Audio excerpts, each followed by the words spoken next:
안녕하세요. 만나서 반갑습니다. 역사가 김영주입니다.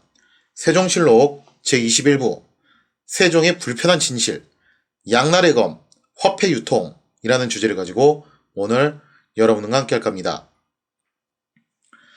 자, 지난 시간에는 이제 세종시대에 있었던 과업 중 하나인 북방 개척에 대한 이야기를 한번 다뤄봤었죠. 사실 북방 개척이 세종의 업적 중 하나로 평가는 받고 있지만 사실 그 내면을 뜯어다 보면은 거기에는 이제 상당히 많은 사람들의 희생이 수반된 정책이었다라고 볼 수가 있겠죠. 자, 그리고 그거하고 좀 유사한 정책이 있는데 크게 보면은 방향성은 옳았는데 이게 현실적으로 굉장히 장벽이 컸던 정책이 있었어요. 그게 뭐였냐면은 바로 화폐 유통에 대한 정책이었습니다. 왜 우리가 한국사 교과서를 통해서 공부를 하다 보면요, 그런 표현들 굉장히 많이 나와요.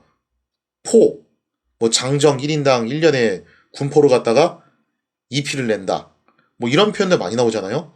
도대체 왜 포라는 것을 그렇게 오랫동안 조선에서는 화폐처럼 썼냐 이거죠. 조선시대 사람들이 다 바보 천치라 가지고 우리가 이제 사용하는 동전이나 지폐를 만든다는 발상을 전혀 못했던 거냐? 그런 게 아니라는 거예요. 자, 거기에 대한 이야기를 한번 오늘 해볼까 합니다. 1401년 4월 조선의 3대 임금인 태종이 즉위한 지 한 반년 정도 지났을 무렵이었어요. 정말 이제 정권 초창기인데 이때 당시에 하륜이 이런 건의를 합니다. 이미 고려 말에 사용을 했다가 폐지한 전력이 있는 저화라는 것을 다시 사용을 하자라고 건의를 했다는 거죠. 저화는 무엇이냐? 저화는 고려 공양왕 때 사실상 공양왕이라고 하면은 말이 좋아서 고려지 그냥 이성계 일파가 권력을 다 장악한 시점이잖아요. 그러니까 거의 이거는 이성계의 작품이라고 봐도 좋은 건데 공양왕 때 잠시 사용한 적이 있는 일종의 지폐였어요. 종이 화폐였다는 거죠. 그런데 이게 사용한 지 불과 1년 만에 폐지되는 정말 불운한 운명을 맞이했다는 겁니다. 따라서 하륜의 말인즉 결국 무슨 얘기냐면은 한번 실패한 전력이 있는 정책을 다시 한번 시도를 해보자라는 그런 굉장히 야심찬 발언이라고 볼 수가 있겠죠.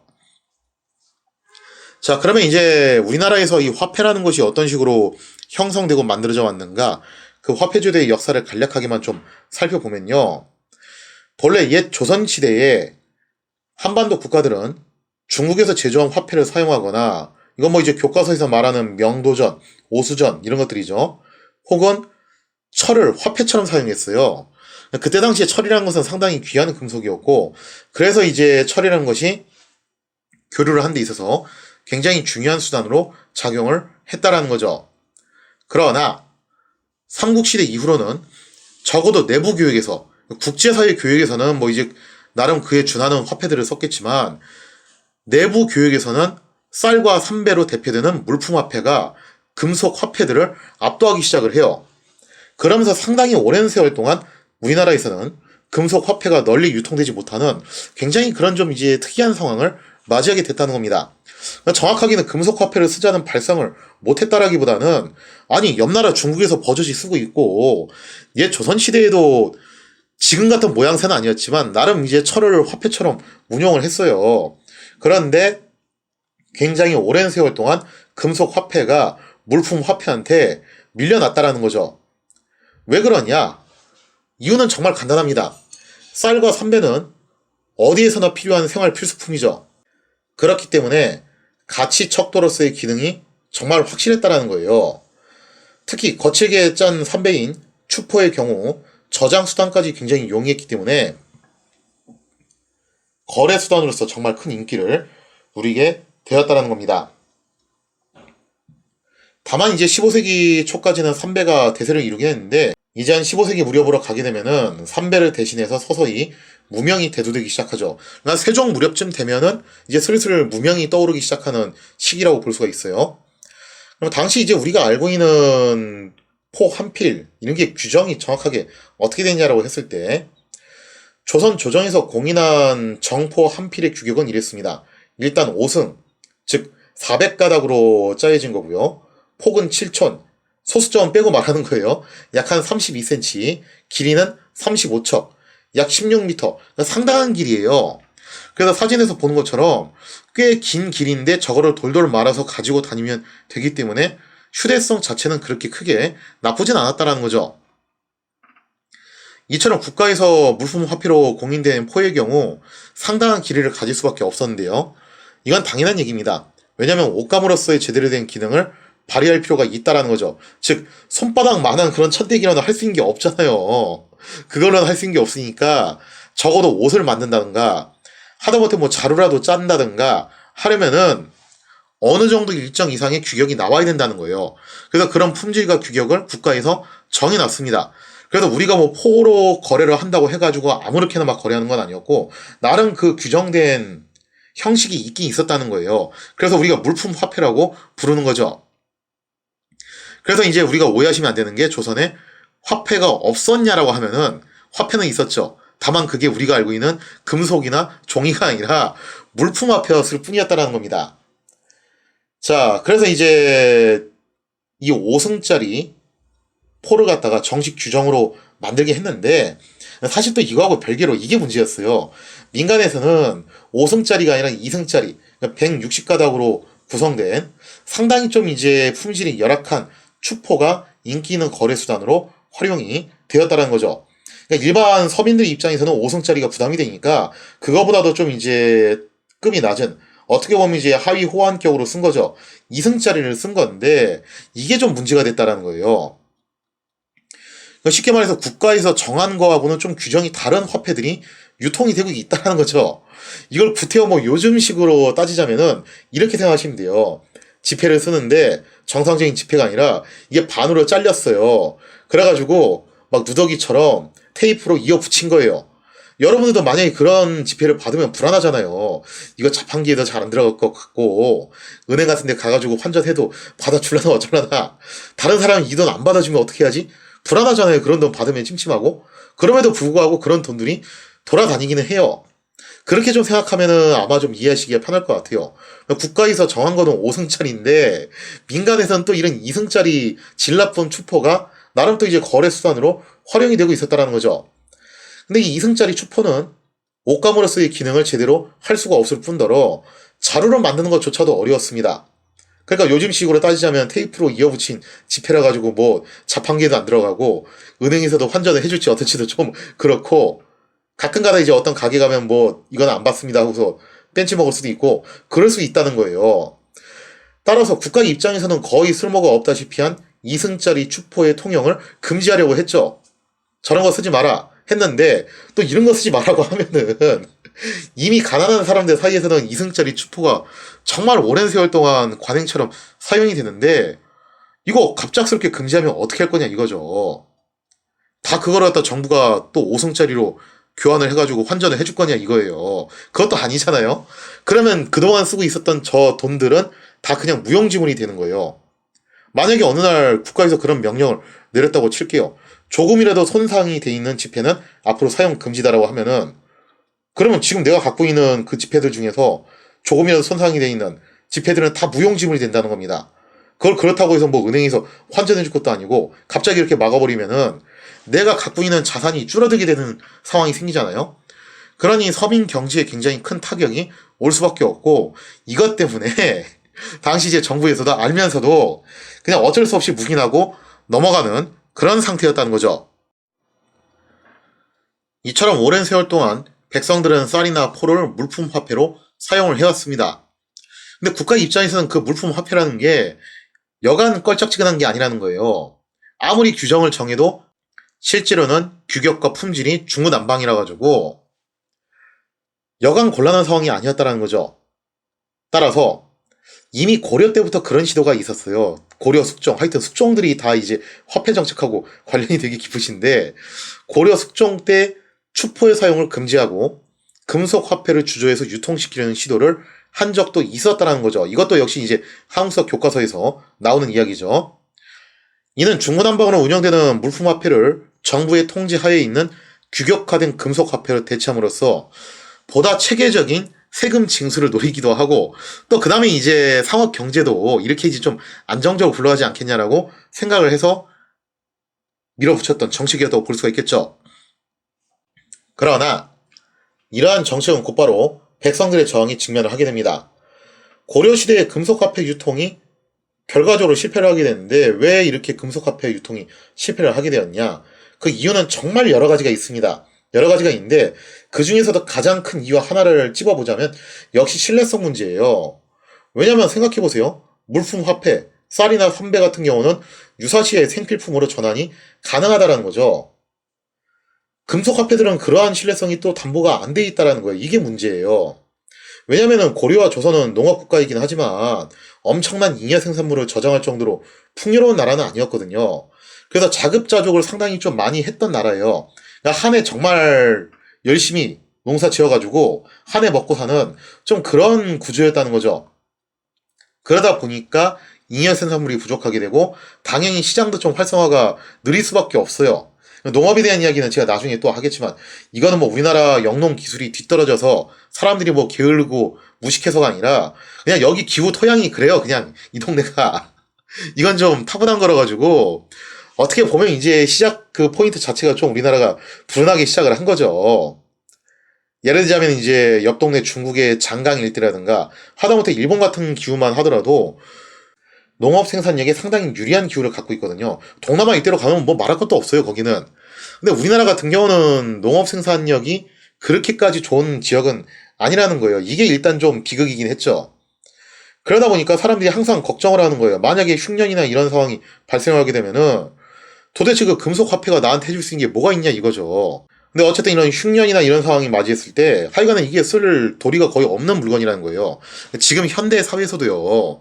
원체 지금 생산성이 높아져가지고 사람들이 마트나 이런 이제 인터넷 쇼핑 같은 거 보면서 손쉽게 우리가 물건을 구하고 접하고 할 수 있으니까 화폐에 대한 신뢰도가 높아진 거지.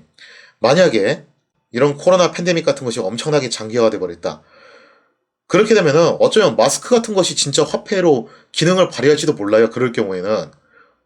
혹은 뭐 그런 의료품이라든가 식료품이라든가 이런 게 진짜 더 귀해져서 돈보다 더 높은 가치를 차지할지도 모를 일이라는 거죠. 아니 막말로 여러분들이 무인도에 떨어진다라고 했을 때 생수 한 통을 가져가겠어요? 아니면은 10,000원짜리 지폐를 갖다가 1억 원 분량으로 가져가겠어요? 뭘 선택하겠습니까? 볼 것도 없잖아요, 그죠? 무인도에서 지금 내가 생존을 해야 되는데 그까지 지폐가 도대체 뭘 해줄 수 있나? 마찬가지로 이 시대 사람들도 이게 굉장히 중요한 요인으로 작용을 했다라는 거죠. 결국 고려가 야심차게 추진한 금속 화폐 유통 시도는 처참하게 실패로 끝나게 됩니다. 당시 백성들의 금속 화폐에 대한 불신이 이 정도였으니 고려말 공양왕 때 유통시키려고 했던 지폐였던 저화, 이 저화에 대한 인식은 안 봐도 훤하다는 거예요. 그래서 백성들은 저화를 두고 뭐라고 얘기를 했냐면은 아니 저거는 굶주려도 먹을 수도 없고 추워도 입을 수 없는 그저 한 조각의 검은 자루에 불과하지 않냐? 근데 저거를 내가 왜 써야 되냐 하면서 혹평을 했다는 거죠. 하지만 당대 하륜 같은 지식인들은 화폐 유통의 유용성을 인지하고 있었습니다. 이게 앞으로는 시대적인 대세가 될 것이고 우리는 이쪽 방향으로 나가야 된다는 것을 알고는 있었어요. 그래서 이미 실패한 전력이 있음에도 불구하고 저화 유통을 그렇게 건의를 했던 거죠.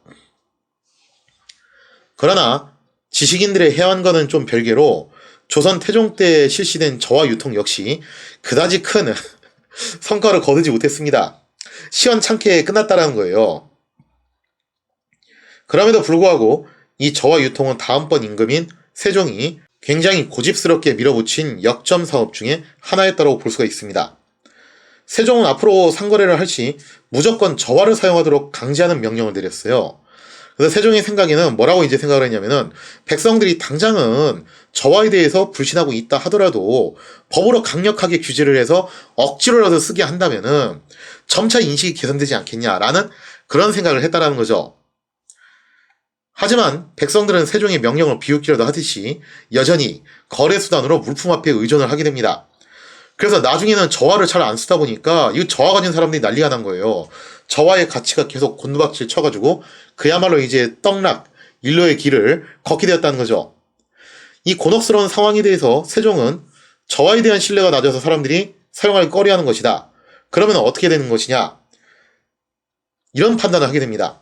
종이로 만든 지폐보다는 그래도 금속이 조금 더 사람들 입장에서는 믿음이 가지 않겠냐. 왜냐면 금속은 여차하면 녹여서 뭐 물건이라도 만들 수 있으니까. 근데 종이 지폐는 진짜 무쓸모거든요. 자, 그래서 이제 1423년에 세종은 저화를 대신할 화폐로 동전인 조선통보를 주조해서 유통을 시키는 노력을 하기도 했다라는 거죠. 이게 어떻게 보면 이제 조선에서 최초로 만든 동전인데, 조선의 화폐 역사는 좀 특이해요. 보통은 동전이 만들어지고 그 다음에 지폐로 넘어가는데, 조선은 지폐로 간 다음에 실패해가지고 다시 또 이제 동전으로 넘어오는 그런 좀 이제 희한한 패턴으로 갔다라는 거죠. 그러니까 이렇게 희한한 패턴으로 간다는 것 자체가 그만큼 이제 화폐 유통이 만만치 않았다는 거예요. 즉, 정치인들이 이런 발상을 전혀 못해서 이걸 안 한 게 아니라 사람들이 그렇게 안 하려고 버텼다라는 거죠. 자, 물론 백성들이 동전이라고 해가지고 크게 신뢰할 리는 없었죠. 결국 세종의 화폐 정책은 또다시 외면을 받는 악순환이 반복되게 되었습니다. 그래서 조선통보도 그다지 뭐 이제 성과가 시원찮을 수밖에 없었다라는 겁니다. 조선 조정이 야심차게 추진한 화폐 정책들이 계속해서 쪽박을 찾아 세종도 이제 슬슬 좀 이제 열이 받는 거죠. 왜냐면 세종은 앞으로 국가의 대기를 위해서 반드시 이거를 해야 된다라고 생각했던 인물이에요. 그래서 어떻게 하냐?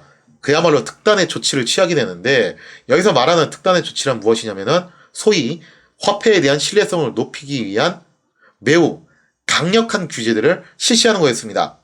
그래서 세종이 뭐라고 나오냐면은 앞으로 상거래에서 저화가 아닌 물품화폐로 매매를 하다가 적발될 시에는 장형을 가한 다음에 가산을 몰수하거나 수군에 충당시키는 등 그야말로 초강력 규제를 적용하겠다라고 선언을 했다라는 거죠. 자, 당시 이제 규제의 정도가 얼마나 엄청난지를 갖다 보여주는 사료의 내용인데요. 한번 보도록 하겠습니다. 지금 화폐의 법을 마련한 것은 본시 백성들이 이용하기에 편리하게 하기 위한 것입니다. 그러나 법을 실시함에 있어 조항이 지나친 것은 실로 의심할 만한 것이 있습니다.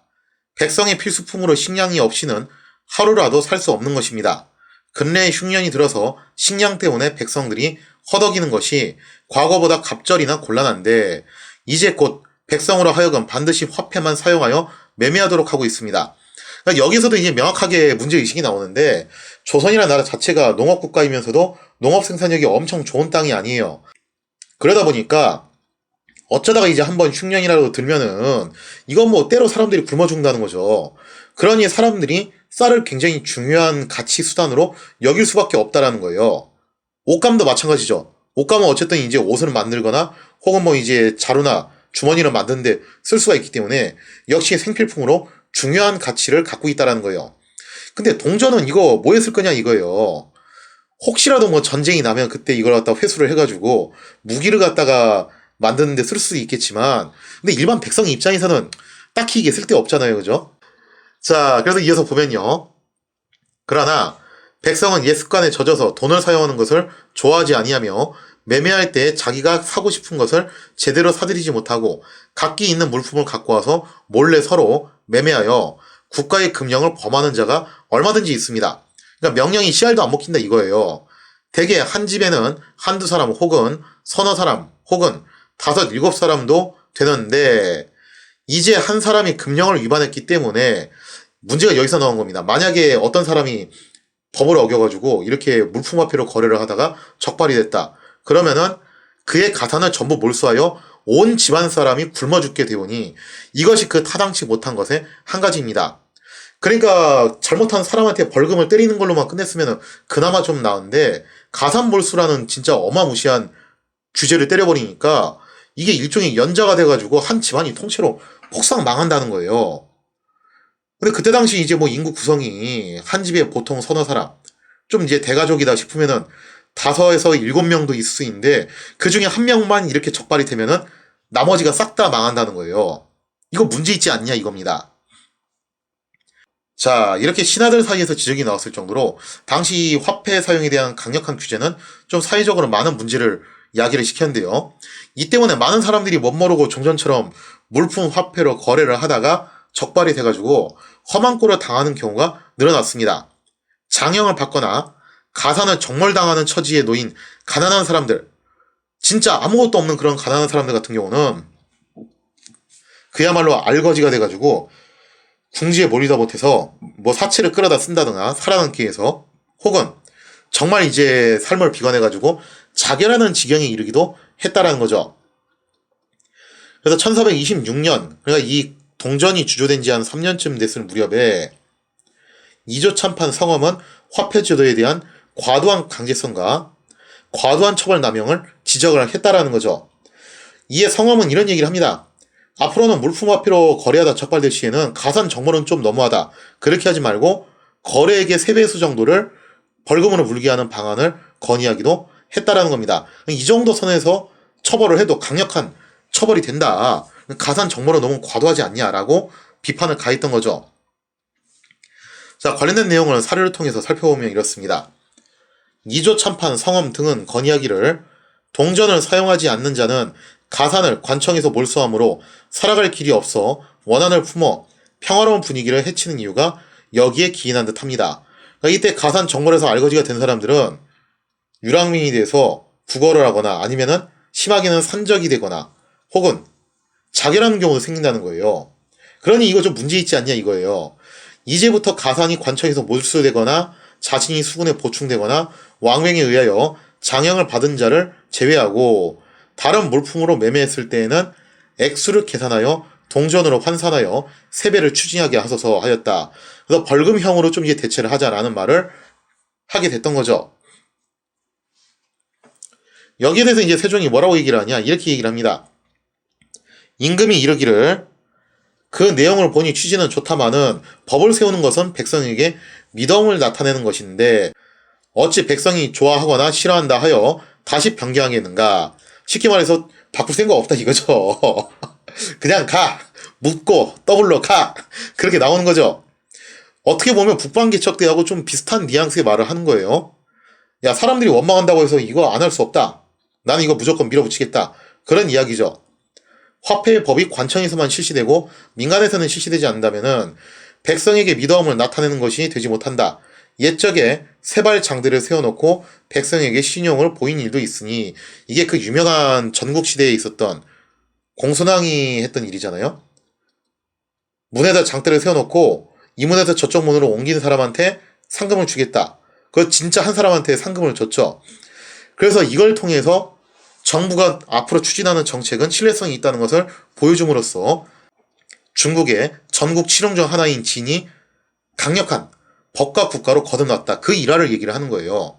그러니 이런 일화도 있는데 지금 화폐법의 실시도 그것을 그만둔다면은 그만두어 버리거니와 만일 이를 사용한다면 어찌 이렇게 분분히 변경할 수 있겠는가 하였다. 그러니까 아예 안 하면 모르겠는데 화폐를 사용하기로 한 이상 나는 어떤 것도 양보할 생각이 없다라는 거예요. 그냥 묻고 더블로 가는 거죠. 이처럼 많은 사람들이 세종의 화폐 정책을 원망했지만 세종은 정말 일말의 주저도 없이 화폐 정책을 고집스럽게 밀어붙였다는 거죠.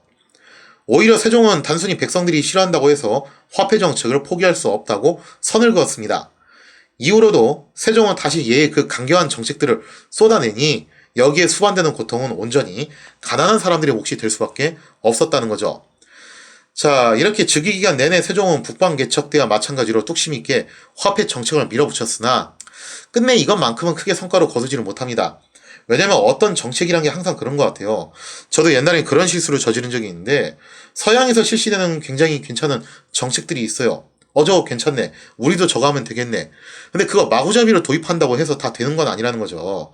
그러한 정책이 시행되기 위한 나름 토양과 환경과 조건들이 있어야 되는데 그게 갖춰지고 난 다음에 그걸 도입해서 해야 되는데 그러한 실정들을 생각하지 않고 좋은 거니까 무조건 우리도 따라하자. 이거는 이거랑 똑같아요. 전교 1등이 다니는 학원을 전교 꼴등이 내가 다니면은 나도 똑같이 1등이 될 수 있지 않을까? 그것도 어느 정도 수준이 돼야 거기를 다니는 거죠. 그렇지 않은 상황에서 거기를 다니면은 절대 못 따라가요. 안 다니면 못한 그런 상황이 생긴다는 거죠. 그래서 그런 부분들을 우리가 이제 항상 생각을 해야 되는데, 결과만 놓고 보면요. 결국에는 이제 숙종 때 가서 상평통보가 정착이 되었고, 세계사적으로 봤을 때 화폐를 사용해가지고 유통을 한다라는 것은 어쨌든 시대적 흐름으로 봤을 때 맞는 일이에요. 결과론적으로 세종이 한 정책들은 맞는 정책이었는데 문제는 그게 그때 당시에 통용이 되는 정책이었냐 했을 때 그게 아니었다라는 거죠. 자, 그래서 그게 아직 환경이 갖춰지지 않은 상황에서 국가 지도자가 무리하게 정책을 밀어붙였을 경우 아무리 좋은 정책도 성공하기 힘들더라. 그리고 거기에서 발생되는 수반되는 피해와 고통들은 고스란히 또 힘없는 사람들의 몫으로 돌아갈 수밖에 없다는 것도 나름 이제 교훈이 아닐까 싶습니다. 자, 이렇게 해서 이제 세종의 불편한 진실에 대한 이야기를 쭉 다루고 있는데요. 다음 시간에는요, 의외로 세종시대가 문화 풍토적으로는 좀 보수적인 측면이 있었어요. 그러한 부분들을 한번 같이 살펴보도록 하겠습니다.